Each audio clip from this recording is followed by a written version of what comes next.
Hi, Playbees parents. I'm Shira. Welcome. I'm so glad you're joining me for this joy-enhancing topic, tricks to stay present with baby. I don't know about you, but when I'm home with baby, my world starts to close in on me and I am bored and I crave conversation and full sentences with adult vocabulary. And so I really wanted to talk a little bit today about things that I used to widen my world again when I was home with baby. The first one I want to talk about is tweaking your passions to include your baby. This was a huge one for me.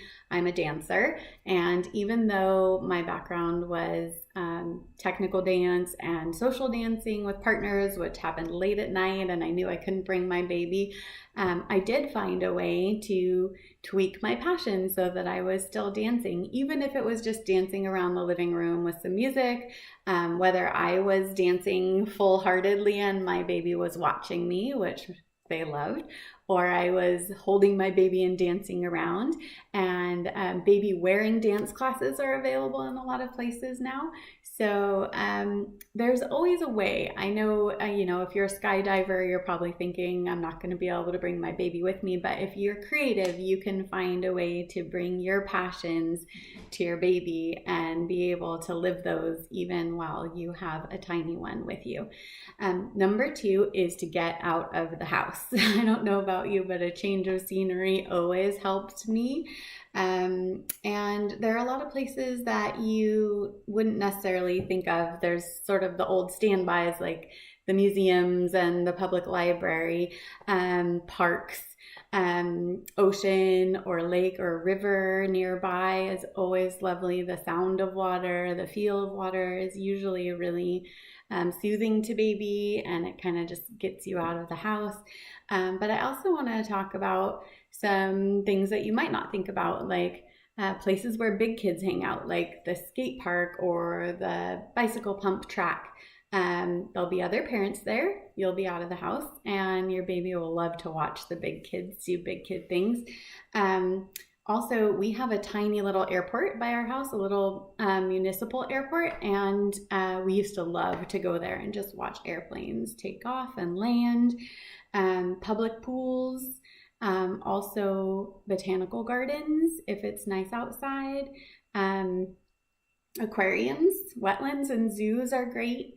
Science museums are always great. Even if your baby isn't ready to do experiments, watching other children play and learn is great for baby, and it gets you sort of looking forward to what you get to experience as your baby grows. Another thing would be to go watch like a neighborhood pickup game of basketball or an outdoor fitness park and see what's going on there, or train yards or construction sites. It's always fun to watch the big equipment move around. I also suggest looking around your downtown. If you have street performers or if you have an open air mall, it's a great place to just walk around. One trick that I used, even though I live in a community where you have to have a car and I drive a car, when it was a tough day, I might go get a bus ticket and get on the bus or the train and look out the window with baby and point at things. It's really amazing what happens when you switch from being the entertainer of your baby, which is the role that I was often in at home, to experiencing something with your baby, sort of being a co-experiencer of things. It takes the pressure off of you having to create the experience, and you're engaged and baby's engaged. Another one that you might not think of is your local firehouse. I was really surprised. I knocked on the door of our local firehouse when my children were toddlers, and they welcomed us right in. They showed us the engines and their workout area and their kitchen, and they were really great. So you might want to check that out. And meetup groups are always great, and they don't have to be baby meetup groups. If you, again, are interested in drumming circles or yoga in the park or hiking, all of these things are things that can be modified to bring your baby with you. And whether you're wearing baby or setting baby up near you, and don't be afraid. I know these places are not set up for babies, and it's really common to think, oh my gosh, I'm going to be imposing. But the truth is, if you get there and it's not working, you can always make a different choice. If you need to duck out because baby's fussy, everyone will understand. So keep doing the things that you love doing and just see if you can tweak them. And the last thing I want to say is about friends' houses. And same thing I said about meetups. I know it's really tempting to think your friends don't want your baby around, their house isn't baby proof, but you will be surprised. And your visits don't have to be long. They can be short. It's amazing how quickly sort of you can get out and feel like a normal person. And also that if you're one of those people that feels like you have to always have your best foot forward, we are a bit sleep deprived, and we are a bit frazzled when we're parents of young children. And I bet you that your friends expect that. So you don't have to look your very perfect best when you leave the house. You can go somewhere where no one knows you, and you can go in your sweats. And your friends might even hold your baby while you take a nap. It's really amazing what you get when you ask. So don't be shy, and get creative. There's a million experiences. There's probably a ton of things you can think of that you wanted to do when you didn't have a baby. And I bet if you kind of sit and get a little tweak of perspective, you'll figure out a way you can do it with baby. One other thing is to become a narrator. And this is an amazing tool for language development. The more you talk, the more your child experiences your language and the more input they have to learn from. So I know with my little ones, I really enjoyed just saying what I was doing, whatever I was doing. Oh, I'm washing the dish. Look, now it's a fork and now it's a pot. Or it's time to take the trash out. I'm gonna take the bag and I'm gonna close the drawstrings and I'm gonna walk out the door. Whatever you're doing, if you can do a sort of constant narration, it improves your boredom levels. And it also helps baby develop language. Along those lines, one of my favorite things to encourage is house tours or garden or backyard tours or wherever the heck you are tours.